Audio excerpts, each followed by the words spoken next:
Quien quiera ser el primero entre vosotros, quien quiera ser útil y de servicio, que sea el último y el servidor de todos, nos enseña hoy Jesús en el Evangelio. Tantas veces lo ha repetido. Hoy lo escuchamos al hilo del segundo anuncio de la Pasión. ¿Recordáis el domingo pasado? Primer anuncio de la Pasión y la reacción de Pedro, a quien Jesús llama Satanás, porque no entiende nada del plan de Dios que Jesucristo camina decidido a realizar en su muerte redentora en la cruz, que culmina en la resurrección. Pues algo parecido. En este domingo, segundo anuncio de la Pasión, Jesús se le ve decidido, camino de la cruz. No le importa el sufrimiento, porque está pensando en el bien que su muerte redentora va a traer a los hombres, y porque piensa también en la perspectiva, el horizonte de la resurrección. Sin embargo, los apóstoles y los discípulos, el grupo de los que iban con él, iban cuchicheando. Jesús bien sabía de qué venían hablando. Por eso al llegar a Cafarnaúm les pregunta: ¿y de qué veníais hablando por el camino? Se quedan todos en silencio por vergüenza, con miedo. Ninguno quiere decir nada. Y explica el Evangelio por qué se callaron, por qué se hicieron los mudos. Porque no tenía que ver nada lo que ellos pensaban, deseaban, y su conversación con lo que Jesús anunciaba. Es decir, entre el corazón de Cristo y el corazón de sus discípulos no había sintonía. Él, lleno de amor, quiere ser el último y el servidor de todos, entregando su vida en la cruz. Ellos, llenos de egoísmo y de otras pasiones, buscan su interés. Que si tú, que si yo soy más que tú, que si tú eres más que yo. Cuando uno escucha este Evangelio y lo transporta a nuestra vida, ve tantas semejanzas, tantas similitudes, porque es así.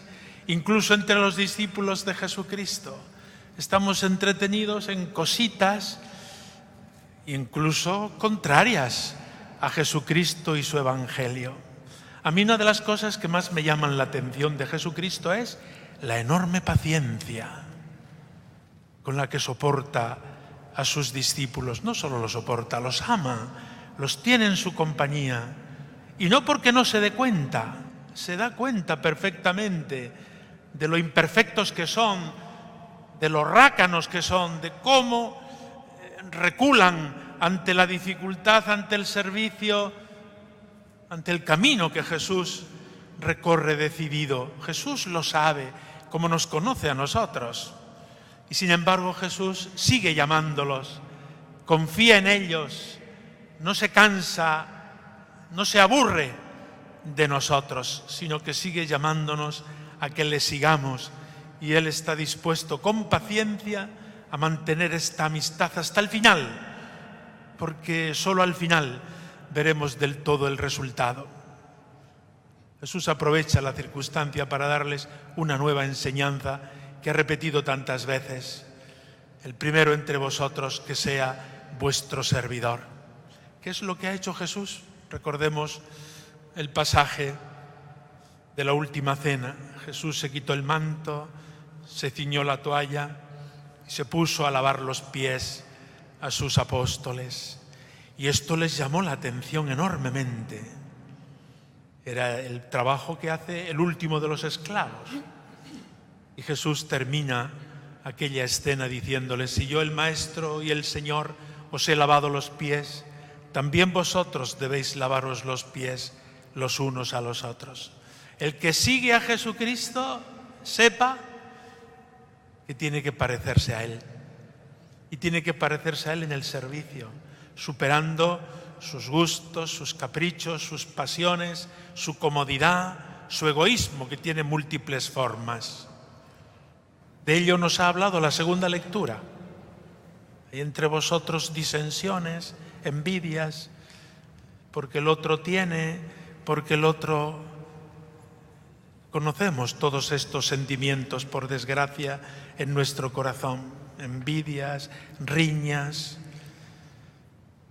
Y dice la lectura, la sabiduría que viene de Dios produce paz, pone cada cosa en su sitio, le hace a uno armónico, le hace construir su vida en el amor de Dios y en el amor al prójimo.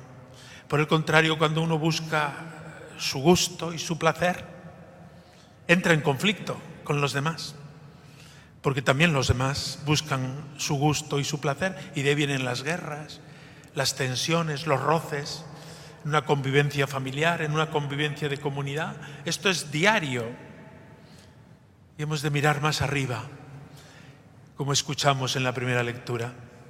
Cuando uno quiere seguir por el camino de Dios, encuentra rechazo, incluso por los más cercanos a Él. Acechemos al justo, que nos resulta incómodo, a ver si Dios le protege tanto como dice que tal y cual.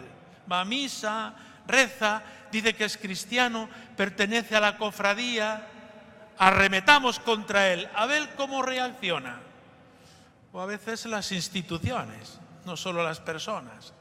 Arremetamos contra la Iglesia y cualquier cosa sea pretexto para denigrarla, injuriarla, calumniarla. Si dicen que Dios les protege, pues que les proteja Dios, no nosotros. Esta es la situación, ya se describe en la primera lectura del profeta Isaías. Son unos cuantos cientos de años antes de Jesucristo. Aquel que quiere vivir bien, en la rectitud, en la justicia, en la paz, luchando continuamente contra sus egoísmos, contra sus pasiones desordenadas y contra sus vicios, encontrará el rechazo de los demás. Tal que a uno le cuesta trabajo esa rectitud de vida que a veces no consigue y con humildad la implora de Dios, y encima vienen los demás a fastidiarte la vida con esas asechanzas o persecuciones o marginaciones o lo que sea. ¿Cuál es la respuesta del justo? ¿Cómo ha sido la respuesta de Jesús? Él confía en Dios. Él sabe que Dios le sostiene. Y por eso hemos cantado en el Salmo: el Señor sostiene mi vida. Ese es el secreto.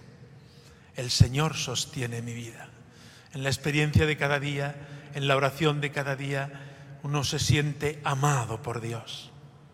Y en ese amor de Dios quedan satisfechas todas las aspiraciones y con creces.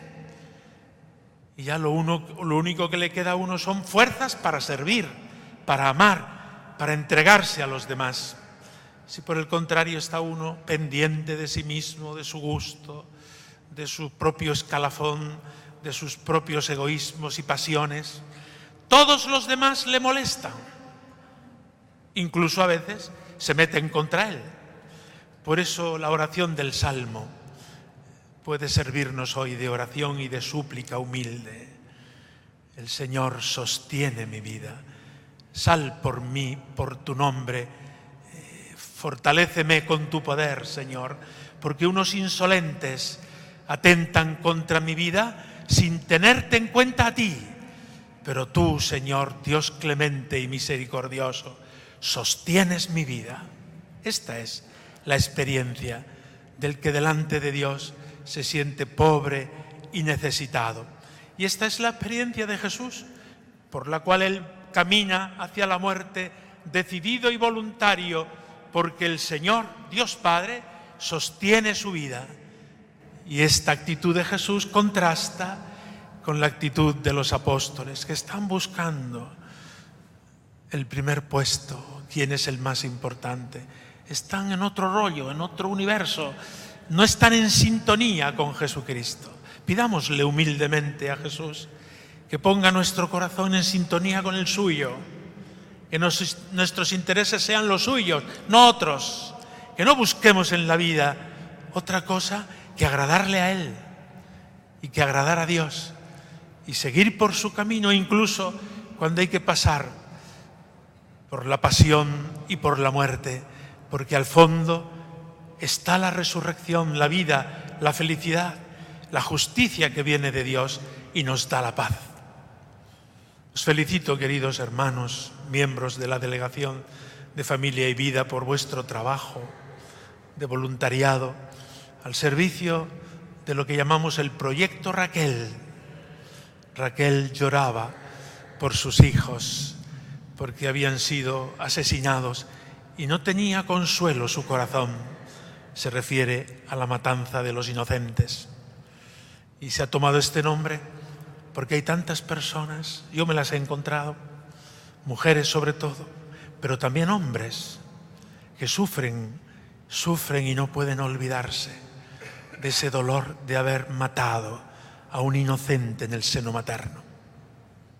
Ese síndrome se ha convertido en Proyecto Raquel, como de atención, acompañamiento, misericordia, ayuda de la Iglesia Madre. No temas.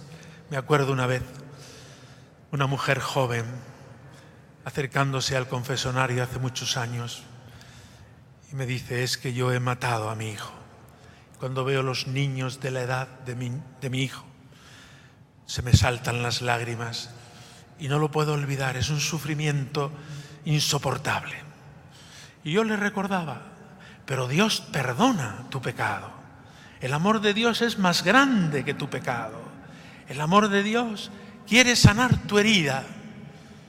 Me respondía llorando: sí, yo sé que Dios me perdona, pero yo no me perdono.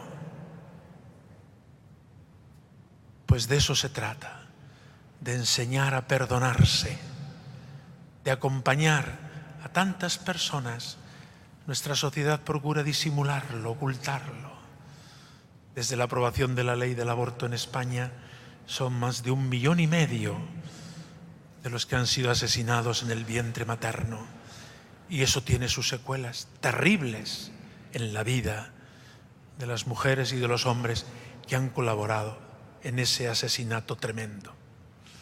Salimos al encuentro no para juzgar, no para reprochar, no para excluir. Salimos al encuentro como Iglesia Madre y Misericordiosa para acoger, para escuchar, para sanar las heridas, para decirle a esta persona: ánimo, Dios está contigo. Y si todavía tú no eres capaz de perdonarte, pídele humildemente a Dios que te dé esta fuerza. Y cuando la alcances, alcanzarás la paz de tu corazón y la esperanza de saber que tu hijo está con Dios ya y te espera desde el cielo.